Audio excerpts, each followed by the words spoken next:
నువ్వు ఎక్కడ 49 అంటే సంతోషం, 49 అంటే సంతానం. నమస్తే కళ్యాణ్ గారు. వైఫ్ అండ్ హస్బెండ్ మధ్య ఇష్యూ అండి. ఇది ఒక డిఫరెంట్ ఇష్యూ అనిపించింది కళ్యాణ్ గారు. ఏంటంటే అతను పూర్తిగా అతని ఆధీనంలో ఉన్నటువంటి ఆర్థిక లావాదేవీలన్నీ కూడా ఈ అమ్మాయి తీసేసుకుంది. అతను ఏదో చెడు పనులు చేస్తున్నాడు ఏదో ఇష్యూ వల్ల. అయితే ఈ అమ్మాయి చేతిలోకి వచ్చాక అనుకోని కారణాల వల్ల కొంత డబ్బు ఈ అమ్మాయి పోగొట్టుకుంది. సో ఆ ఇష్యూతో సతమతం అయిపోతుంది. సహజంగా జరిగే విషయమే. బట్ తను ఒక సొల్యూషన్ కోసం వెయిట్ చేస్తోంది. మరి కాల్ చేసేద్దామండి. తప్పకుండా. మేఘన.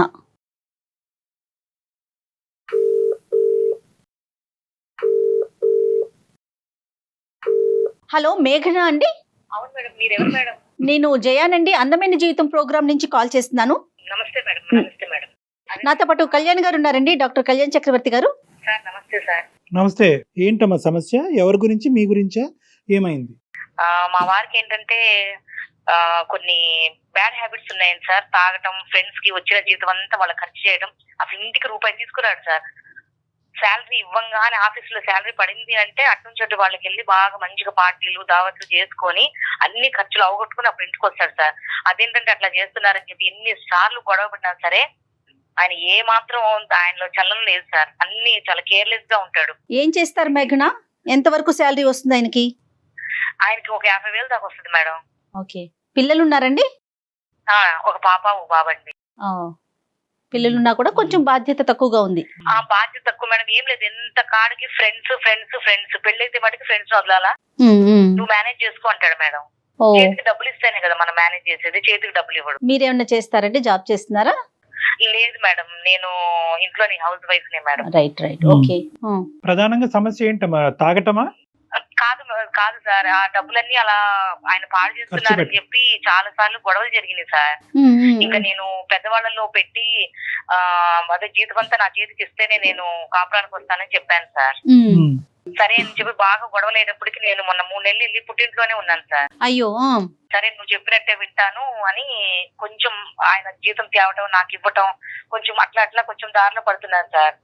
జీతం డబ్బులు తీసుకొని కొంచెం నేనేం చేశానంటే, ఇప్పుడు ఆయన ఎట్లా దుబారా చేస్తున్నా, నేను 1 రూపాయి చేస్తే పిల్ల ఆడపిల్ల ఉంది కదా మేడం, దానికి పెళ్లి చేయాలన్నా దాని భవిష్యత్తు బాగుండాలన్నా ఈ రోజుల్లో కట్నాలు లేకుండా ఏం జరగదు. అవునవును. ఇవన్నీ చెయ్యాలంటే మరి ఇలా తాగి తందనాలాడి ఎవరికో దోస్తులకు పెడితే నా పిల్లలకి ఎవరు మేడం రేపు? కట్నం దాకా తర్వాత ముందు చదువులు ఉన్నాయి కదా. చదువులు ఉన్నాయి కదా మేడం. ఆడపిల్ల ఇప్పుడు నా జీవితం చదువు లేదు కాబట్టి కదా ఆయన నా చేతికి ఏమి ఇవ్వకుండా ఆయన ఇష్టం వచ్చినట్టు తిరుగుతున్నాడు. అదేలేండి, అదేలే. ఓకే. అందుకని నేను అలా పెద్దల్లో పెట్టి ఆటో వాళ్ళని ఇటోళ్ళని పిలిపించి మాట్లాడి చేసి ఇక ఆయన కాపురాన్ని తీసుకొచ్చి నాకు జీతం నా చేతికి ఇస్తున్నాడు మేడం. ఆయనకి ఏదైనా అవసరం అయితే నన్నే అడుగుతున్నాడు. ఈ వారం నేను దావత్కి వెళ్ళాలి, 4,000 ఇవ్వు అంటాడు. నేను 4,000 ఎందుకు ఇవ్వాలండి? 4,000 ఎవరికో తీసుకెళ్లి మీరు పెట్టడం ఏంది? ఈసారికి 2,000 తీసుకోండి. అలా కంట్రోల్ చేస్తూ చేస్తూ సార్ ఖర్చులు చాలా వరకు తగ్గించాను సార్. ఇప్పుడు కొంచెం నా దారిలో పడి ఆయన నాకు ఇచ్చేస్తున్నాడు. ఇంతలో సార్ నేనేం చేశానంటే, ఎట్లా ఇప్పుడు ఆయన దగ్గర తీసుకుంటున్నాను కదా అని ఆ పైసలన్నీ నేనేం చేశాను సార్, కొంచెంగా కూడబెట్టుకుంటా ఒక 2 లక్షల దాకా పోగు చేసుకున్నాను సార్.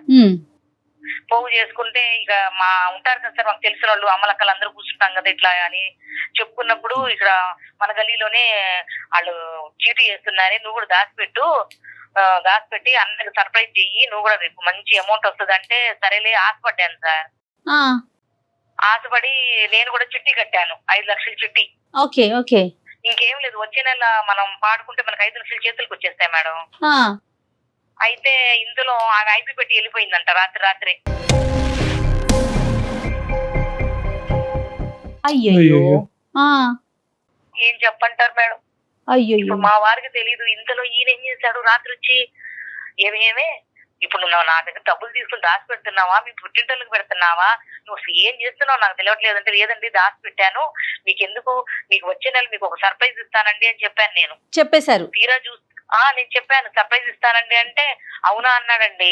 ఇప్పుడు ఆయన అంటున్నాడు, నేను ఒక స్థలం చూశాను చాలా తక్కువగా వచ్చింది, నువ్వు ఆ పైసలు ఇస్తే నేను తీసుకెళ్లి దానికి భయానా కడతానని కూర్చున్నాడు.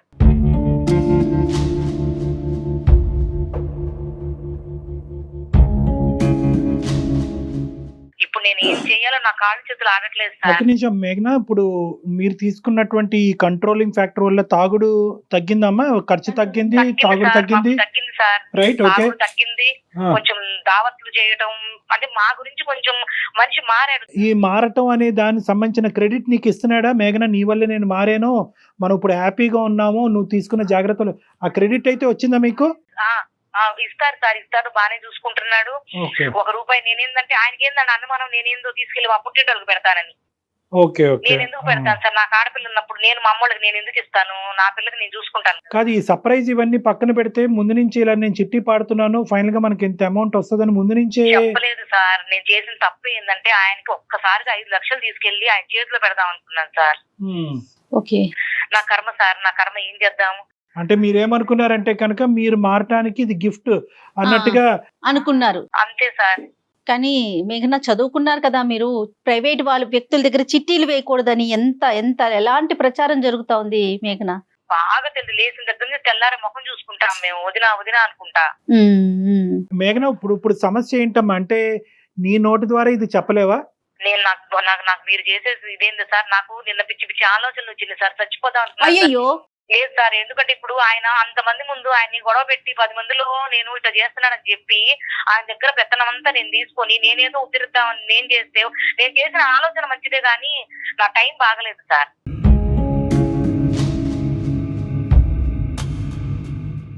ఇప్పుడు కానీ ఆయన ఒప్పుకోడుగా. నేనేదో ఖర్చు పెడుతున్నానని చెప్పి నువ్వు తీసుకున్నావు, నువ్వు తీసుకెళ్లి చిట్టీలకు తగలబెట్టావు నువ్వు అని చెప్పి అసలు ఆ మనిషి ఎలా రియాక్ట్ అవుతాడో, ఆయన నేను ఎలా ఫేస్ చేయాలో. పోలీస్ కేసు ఏమైనా ఫైల్ అయిందమ్మా? లేదు సార్, ఎందుకంటే అందరూ అట్లాగే ఉన్నారు. రాత్రి ఏమో పెద్ద గొడవ సార్. ఇప్పుడు నేను పోలీస్ కేసు వాళ్ళతో పాటు పోనీ పెడదాము అన్న ముందు ఈ మనిషి నువ్వెందుకు వెళ్తున్నావు, నీకు అవసరం ఏందని అడుగుతాడుగా. అది ఇంకా మిగతాదంతా మొదలవుతుంది కదా. మేఘన, ఒకసారి ఆయనతో మాట్లాడదామా మరి? Okay madam. అమ్మాయి చేసిందంతా మంచిగానమ్మా, అసలు తప్పు పట్టడానికి ఏమీ లేదు. నమ్మకుండా ఉండాలి కదా. ఇప్పుడు తను మంచి చేసింది కాదనట్లేదు, కానీ ఇవాళ రేపు ప్రైవేట్ వ్యక్తుల దగ్గర డబ్బులు దాచుకోవటాలు, చిట్టీలు వేయటాలు. హలో హలో, ఏమండి? ఏమండి, నేను అదే మీతో ఓ విషయం దాచి పెట్టానండి, అది చెప్పలేక నేను డాక్టర్ కళ్యాణ్ చక్రవర్తి గారు ఒకసారి మాట్లాడతారు, ఒకసారి మీరు మాట్లాడరా? ఏంటి, ఏం దాచిపెట్టావు? నేను ఇప్పుడు నిజం నన్ను ఇంటికి వచ్చాక మాట్లాడతాను. లేదండి, లైన్ లో ఉన్నారండి సార్ వాళ్ళు. ఇప్పుడు నువ్వు ఎక్కడున్నావు? నేను మన ఇంట్లోనే ఉన్నానండి. మరి చక్రవర్తి గారు ఎవరు? ఒక్కసారి మాట్లాడండి. ఏం మెయిల్ పెట్టావు, ఏం జరుగుతుంది? నేను ఇంటికి వచ్చాక క్లారిటీగా మాట్లాడతాను. నమస్తే అండి రాకేష్ గారు. నమస్కారం. నమస్తే. మేము సుమన్ టీవీ అందమైన జీవితం ప్రోగ్రామ్ నుంచి కాల్ చేశానండి. నాతో పాటు డాక్టర్ కళ్యాణ్ చక్రవర్తి గారు కూడా ఉన్నారు. ఏం లేదండి, మీ భార్య ఒక చిన్న మెయిల్ చేశారు మాకు. ఆ మెయిల్ కి సంబంధించిన ఒక విషయం మీతో డిస్కస్ చేద్దాం ఫోన్ లోనే. మేము మా ఆఫీసులోనే ఉన్నాము, తను మీ ఇంట్లోనే ఉన్నారు. జస్ట్ ఫోన్ లో ఒకసారి డిస్కస్ చేద్దామని చెప్పి మేమే మీకు కనెక్ట్ చేయమన్నాం. నమస్తే రాకేష్ గారు, సారీ మిమ్మల్ని ఇబ్బంది పెట్టినందుకు. ఆ అమ్మాయి ఒక చిన్న చిక్కుముడి సమస్యలో ఉంది, మీ మిస్సెస్. అయితే ఏంటంటే తను మంచి చేద్దామని పోయి ఇప్పుడు వేరే సమస్య తెచ్చిపెట్టుకుంది. అయితే ఏంటంటే ఈ రోజు తన్ని ఎలా చెప్తే కనుక మీరు ఏ విధంగా రిసీవ్ చేసుకుంటారో, తన జీవితం, తన కాపురం ఏమవుతుందో అనే భయంతో మాకు చేసింది. దానికి ముందు ఆ సమస్య ఏంటి అని చెప్పే ముందు మిమ్మల్ని ఒక ప్రశ్న రాకేష్ గారు.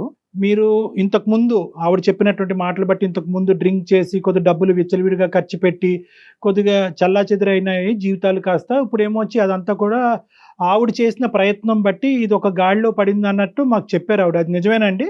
నిజమే అండి. అప్పట్లో నేనేదో తాగేసి ఫ్రెండ్ సర్కిల్ లో చేసేస్తున్నానని నా మీద లేనిటన్ని పోసి చేశానండి. వాళ్ళకి వాళ్ళ ఫ్యామిలీని తీసుకొచ్చి పెద్ద మధ్యస్థం పెట్టి నాకు జీతం ఇవ్వట్లేదు, ఈయన తాగేసి తొందరలు ఆడుతున్నారని చెప్పి నాన్న రచ్చ చేసి నేను తేవడం శాలరీ ఆవిడకి ఇవ్వడం, నేను తేవడం శాలరీ ఆవిడకి ఇవ్వడం, అలాగే జరిగిందండి. ఆడవాళ్ళ గురించి తెలియదు ఏముందండి, ఇంట్లో ఒకలా ఉంటారు, బయటకు వచ్చినాక ఒకలా ఉంటారు. ఇంకా సర్దుకోపోవాలి కదా అనే గుణంతోనే నేను తెచ్చి ఆడికి ఇచ్చానండి. అది ఏమైంది, ఇప్పుడు కుటుంబం అంతా కూడా హ్యాపీగా ఉన్నారు, ఎంతో కొద్ది గొప్ప సేవింగ్ చేసుకుంటున్నారు అనే మాటలో వాస్తవం ఉంది. అలా ఉండటానికి మీరు ఆ అమ్మాయి క్రెడిట్ ఇస్తున్నారు కదా, అది గొప్పగానే చూస్తున్నారు కదా మీరు? ఇస్తాను, ఆ విషయంలో ఇస్తాను. ఎందుకంటే మొత్తం నేను ఇచ్చిన శాలరీ మొత్తం ఆవిడకి ఇస్తున్నాను.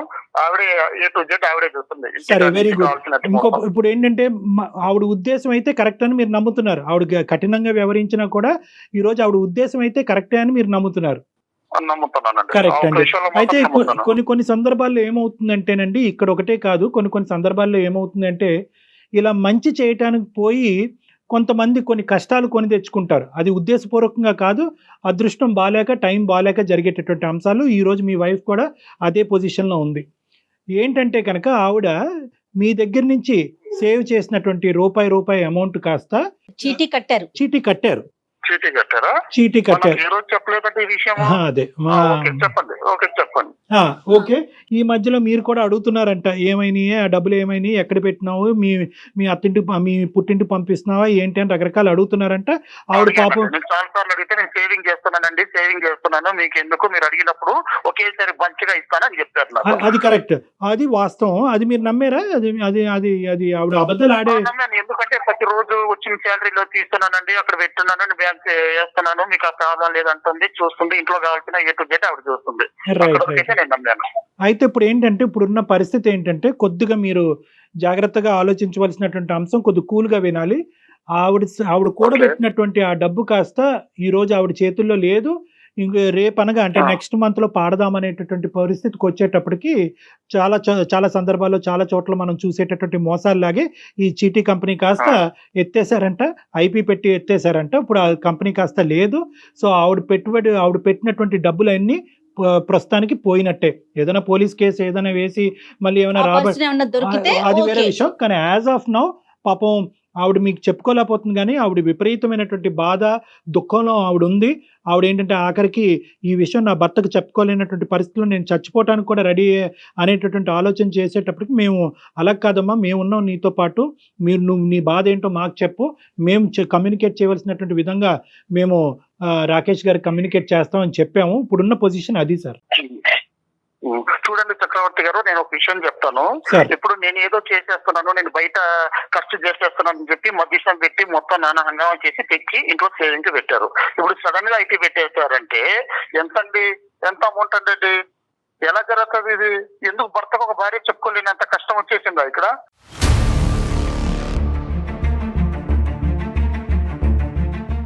అంటే కాదు సార్, ఆవిడ ఉద్దేశం ఏంటంటే కొద్దిగా మీకు ఈ రోజు నిజంగా ఆవిడ అనుకున్నటువంటిది జరుగుంటే కనుక మీరు చాలా సర్ప్రైజింగ్ గా ఉండేవారు, మీరు ఇంకా అద్భుతంగా ఫీల్ అయ్యి ఉండేవారు, మీ బాండేజ్ కాస్త ఇంకో లెవెల్కి వెళ్ళి ఉండేది. నేను నా భర్తని, నా కుటుంబాన్ని మార్చుకోవటమే కాదు, దానికి అడిషనల్ గా ఈ గిఫ్ట్ కూడా ఇచ్చి మనీ యొక్క వాల్యూ తెలియపరచడానికి ఆవిడ చేసినటువంటి ఒక ప్రయత్నం కాస్త బెడిసికొట్టింది. అది కూడా ఆవిడ చేసినటువంటి తప్పు కాదు. ఆవిడ నమ్మినటువంటి మనుషులు, ఆవిడ వెళ్ళినటువంటి ప్రదేశం కరెక్ట్ కాకపోవటం వల్ల ఈ దురదృష్టకరమైన పరిస్థితి. ఆవిడ ఉద్దేశంలో ఎటువంటి డౌట్ లేదండి. మీ అలవాట్లు మారినాయి, ఇంటి పరిస్థితులు మారినాయి, దాంతోపాటు ఫైనాన్షియల్ గా గిఫ్ట్ వచ్చింది అని చెప్పే ప్రయత్నం ఆవిడ చేశారు. రాకేష్ గారు ఫోన్ ఇస్తారండి, ఉన్నారు అక్కడ? ఆవిడ లైన్ లోనే ఉన్నారండి. ఏం జరుగుతుందిరా? ఏం జరుగుతుంది అసలు? ఏమవుతుంది? ఏంటి ఇవన్నీ? అయితే పెట్టడం ఏంటి? డబ్బులు ఎత్తుకెళ్ళడం ఏంటి? నువ్వు ఎందుకు చెప్పలేదా నాకు ఇన్ని రోజులు? నువ్వు ఒక్క మాట చెప్పావా? మీరు వినండి కొంచెం. మీరు ఇట్లా అరుస్తారని నేను చెప్పలేదండి. మీరు కొంచెం ముందు వినండి. వచ్చే నెలలో పాడితే 5 లక్షలు వస్తాయి, ఒకేసారి తీసుకొచ్చి మీ చేతికి పెడదాం అనుకున్నానండి, సర్ప్రైజ్ అని. మరి నువ్వు మోసాలు జరుగుతున్నాయి, టీవీలు చూడట్లేదా? నువ్వు పేపర్ చూడట్లేదా? ఏమండి మన ఇంటి ఎదురు వదిన గారండి, వదిన గారు చెప్పావా బయట? అదేదో బ్యాంకులో వేయవచ్చు కదా, హ్యాపీగా అయిన వాళ్ళం కదా బ్యాంకులో వేస్తే. నేను ఆ రోజు నుంచి నువ్వు మధ్య షాప్ పెట్టినప్పటి నుంచి నేను ఏమైనా నేను అడిగానా ఏం చేస్తున్నావు ఏంటి అని? లేదండి. మరి బయట ఇలాంటి మోసాలు జరుగుతున్నా నేను చీటీ కట్టాల్సిన అవసరం ఏమొచ్చింది? లేదండి, 4 లక్షలు కడితే ఇంకో 1 లక్ష కలిసి వచ్చింది కదా లేని కట్టానులేండి.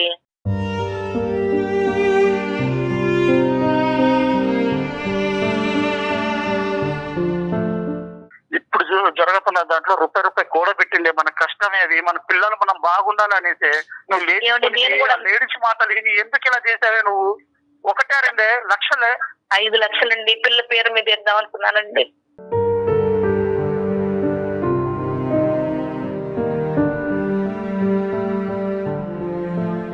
జీవితం బాగాలేకుంటే ఇలాంటి దరిద్రం. అందుకే ఆడదానికి పెత్తనం ఈ గుర్దు అంటారు. పెత్తనం ఇస్తే ఇలా ఉంటుంది. ఇక్కడ ఏంటంటే డబ్బు పోయింది అనేటటువంటి మాట వాస్తవం. మీరు బాధపడుతుంటే, ఆవిడ బాధపడుతుంటే మా గుండె కూడా తరుక్కుపోతుంది. కానీ ఇక్కడ ఉద్దేశం ఒక్కసారి ఆలోచించండి సార్. అది పోగొట్టుకున్న డబ్బులు మళ్ళీ తిరిగి సంపాదించుకోవచ్చు, కష్టపడండి మళ్ళీ సంపాదించవచ్చు. అది ఇక్కడ కాదు సమస్య. దయచేసి ఇప్పుడు వరకు ఈ కుటుంబాన్ని అంతా కూడా ఒక ప్లాట్ఫామ్ మీద తీసుకొచ్చి చాలా నైస్గా ఆవిడ స్టెబిలైజ్ చేసింది.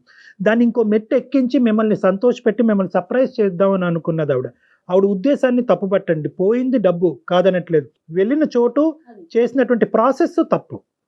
ఆవిడ తెలివి తక్కువగా చేసింది. చాలామంది మన సమాజంలో తెలివి తక్కువగా చేసి రోజు వారి టీవీల్లోని పేపర్లో మీరు అన్నట్టు చాలా చూస్తున్నాం.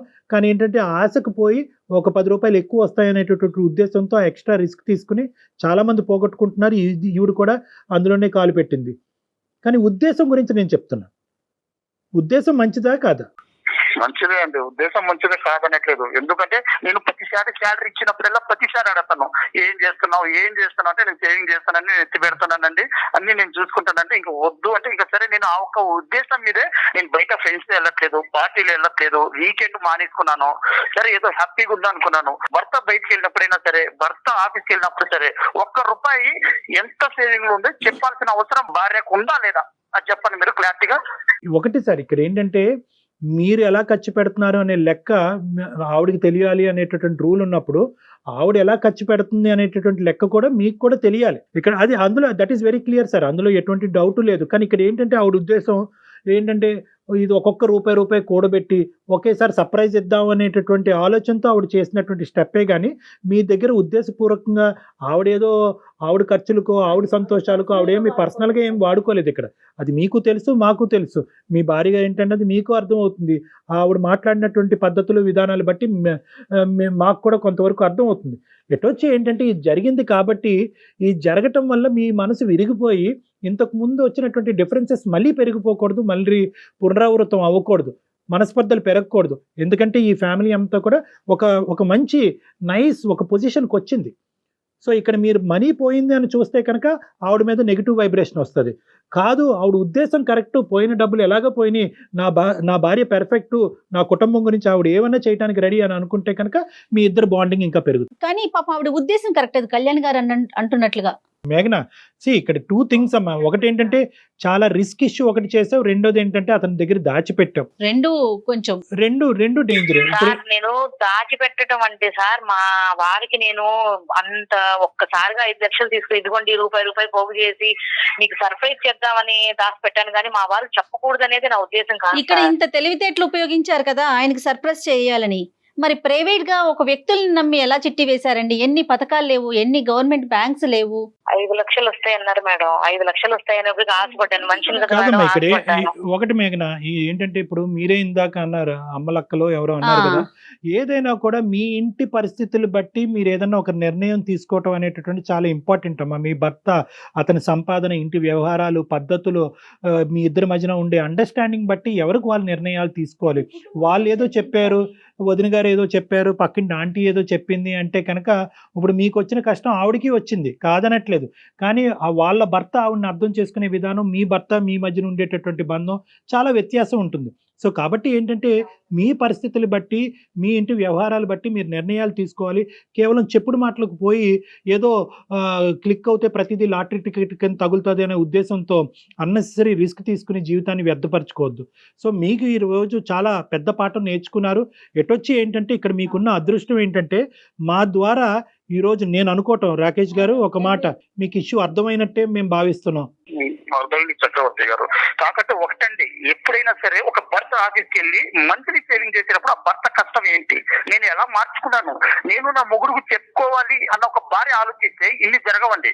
ఇప్పుడు ఒక్క మాట ఆవిడ నేను ఇట్లా చిట్టి వేస్తున్నానంటే నేను జాగ్రత్త పడేవాడిని, వద్దు బ్యాంకులు వేద్దాం, లేదంటే ఇంకోటి చేద్దాం అని ఆవిడ చెప్పకపోవడంతోనే ఎంత పెద్ద విషయం అయింది. రాకేష్ గారు, నేను మిమ్మల్ని అస్సలు ఆవిడ ఖచ్చితంగా చెప్పవలసింది ఈ సర్ప్రైజ్లు గిప్రైజ్లు అనే సబ్జెక్ట్ లేకపోతే కనుక ఈరోజు అందరూ హ్యాపీగా ఉండేవాళ్ళం, మా అవసరం కూడా మీకు పడి ఉండేది కాదు. కానీ ఇక్కడ ఏమైందంటే ఆవిడ కొంతకాలం ఒక అభద్రత అనేటటువంటి ప్రయాణం చేసింది మీతో పాటు. మీరు విచ్చలవిడిగా ఖర్చు పెట్టడం, ఫ్రెండ్స్, వీకెండ్స్, పార్టీస్, తాగటం, ఇలాంటి వ్యవహారాలన్నీ చూసేటప్పటికి ఇప్పుడిప్పుడే ఆవిడకి ఒక నమ్మకం కలుగుతుంది. ఓకే, నా భర్త ఇప్పుడు గాడిలో పడుతున్నాడని. ఎప్పుడైతే కనుక ఇప్పుడు వరకు సేవ్ చేసినటువంటి ఈ పెద్ద అమౌంట్ తిరిగి మీ చేతుల్లో పెడితే కనుక మళ్ళీ ఆ పాత రోజులు వస్తాయేమో అనేటటువంటి ఒక భయంతో, అభద్రతతో తీసుకున్నటువంటి ఎక్స్ట్రా కాషన్ అది కాస్త బెడిసికొట్టింది. కానీ ఇంకో ఉద్దేశం అయితే కాదండి.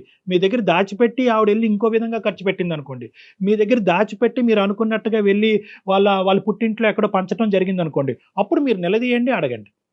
అది పాయింట్గా. కానీ ఇక్కడ ఏంటంటే ఆ క్లారిటీ ఆవిడకి ఇంతకు ముందు ఏదైతే ఆవిడ చూసిందో అది ఇప్పుడిప్పుడే ఆవిడకి ఒక బలం వస్తుంది అనమాట. ఓకే, మారాడు. ఎప్పుడైనా డబ్బు చూస్తే మళ్ళీ మనిషి మొదటికి వస్తాడనే భయంతో ఆవిడ కొద్దిగా అతి జాగ్రత్తగా వ్యవహరించింది. మీకు చెప్పకుండా ఆవిడ నడిపింది. అది కాస్త మీకు ఇంకా అవమానంగానే అనుమానాస్పదంగా మారింది.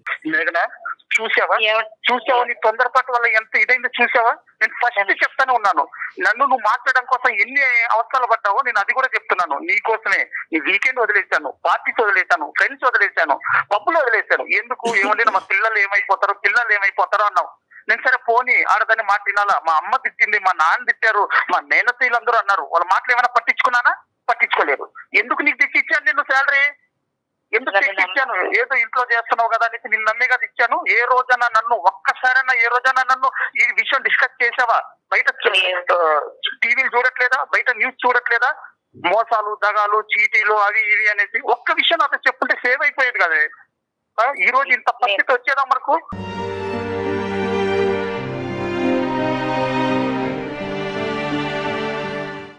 నన్ను క్షమించండి, మీకు చెప్పకుండా నేను దాచిపెట్టడం తప్పే. కాకపోతే నేను ఏదో 4 లక్షలు కడితే ఇంకో ₹1,00,000 వస్తాయి, మీకు సర్ప్రైజ్ చేద్దాం అనుకున్నానండి. ఇది ఇంత దూరం వెళ్ళిద్దే నేను ఆలోచన చేయలేదు.